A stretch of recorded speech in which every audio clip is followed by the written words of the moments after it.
Welcome to Healthcare Workflow Process Improvement, Concepts of Workflow Process Improvement.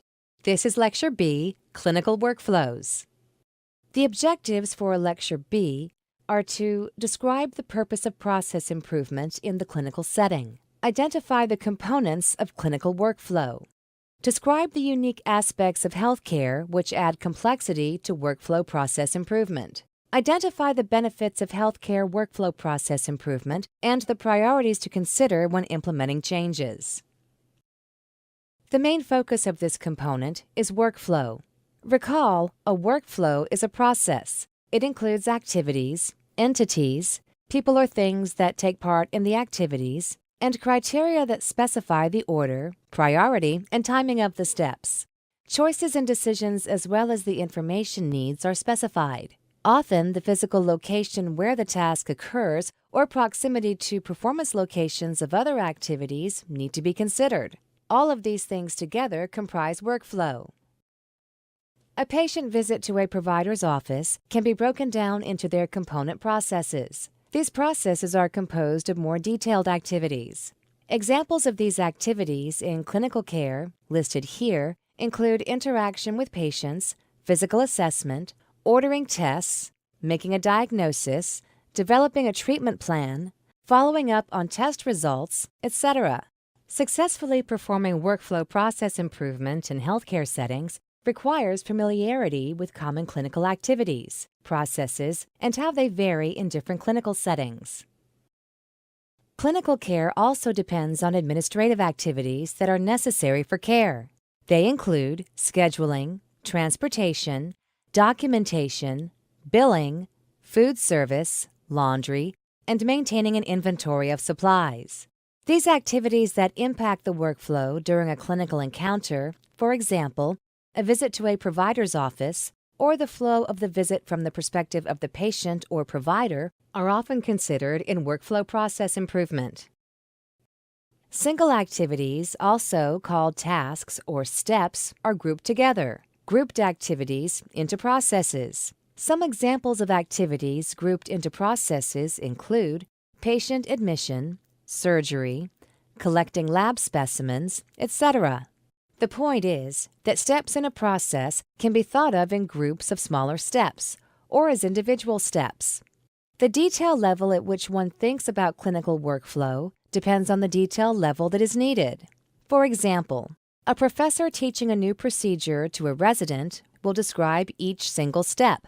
However, the medical assistant scheduling the procedure for a patient will think of the procedure as one step, the procedure. There are several roles that are common to many healthcare practices. These include providers, which can be physicians, physician assistants, nurse practitioners, and nurses, and allied health professionals. Allied health professional roles are those involved with the delivery of health or related services pertaining to the identification, evaluation, and prevention of diseases and disorders, dietary and nutrition services, rehabilitation and health systems management, among others.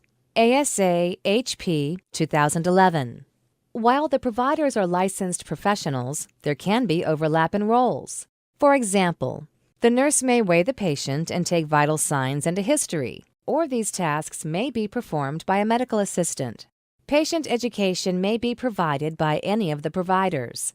Any of the providers, or a phlebotomist, may draw blood for lab tests. Thus, when analyzing workflow, the role that performs a task must be clear.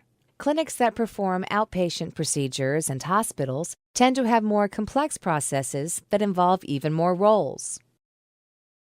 The physical layout of a clinic can impact workflow because it determines where tasks are performed. For example, can the patients be weighed on the way to the exam room, or must they go past the exam room, get weighed, then come back, creating more hallway traffic?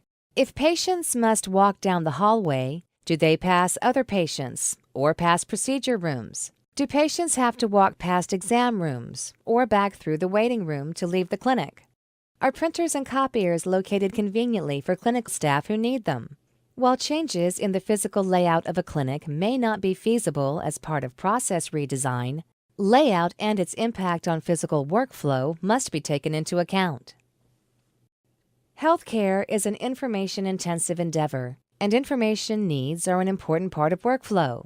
For example, one of the meaningful user requirements is to maintain an active medication list for patients, meaning providers are required to reconcile the information they have about medications a patient is taking at each visit. This requires that the patient knows what medications he takes, and that the provider can both access the records of medications that the patient is on, as well as be able to update that list. In this situation, to better meet the patient and provider needs, this process could be improved by providing the patient information before their visit. The provider could give the patient a blank form to complete at home while they have ready access to their medications, or a pre-filled form with their medications that the doctor has on record. Conducting workflow process improvement in healthcare is different than working in other settings because of the unique aspects of healthcare. You will be working within a system of experts and a culture in which physicians and physician extenders are ultimately ethically, morally, and legally responsible for everything that happens to a patient, and in which physicians have taken an oath to, above all, do no harm. Healthcare involves one-on-one contact with people. Decisions sometimes make the difference between life or death, or have the potential to seriously impact a person's health. Patient care involves teams of people that depend on minute-to-minute communication and large amounts of information. And patterns of fundamental clinical routines are the product of years and decades of evolution. This evolution involves complex interactions between members of the healthcare team, technology, information, external forces, and organizational factors. Sometimes the result of this evolution is a process that operates optimally. Other times, processes are the relic of compromises or constraints that are no longer important. Only careful analysis can differentiate the two. Other unique aspects of healthcare and clinical workflows that make workflow analysis and process redesign complex include the fact that clinical workflows vary from practice to practice, involve multiple people and organizations. Thus, there are many opportunities for delays and variability. Must take patient preference into account, have many interruptions, have many options and exceptions, have overlapping roles and responsibilities, and involves humans, organizations, information, and technology. Because of the need to contain costs, healthcare today is subject to considerable time and resource pressure. There are many factors that differentiate healthcare from other industries. One looms larger than all the rest. Healthcare is about life and death. Care, including preventative care, directly impacts an individual's health and wellness. Many decisions and actions taken in the course of healthcare involve intervening with someone's physical or mental functioning. Things that impact the care process directly impact patients. Problems, errors, and delays are not just aggravating, inefficient, or even infuriating. They can cause serious harm. Now that we have talked about unique aspects of healthcare settings, let's return to common clinical processes. Common processes in physician practices include appointment scheduling, new patient intake, existing patient intake, exam and patient assessment, ordering labs, and receiving and communicating results, prescriptions, referrals both out and in, diagnostic testing, billing, reporting, and monitoring patient outcomes. On the next slide, you will have the opportunity to watch some videos and identify clinical processes mentioned.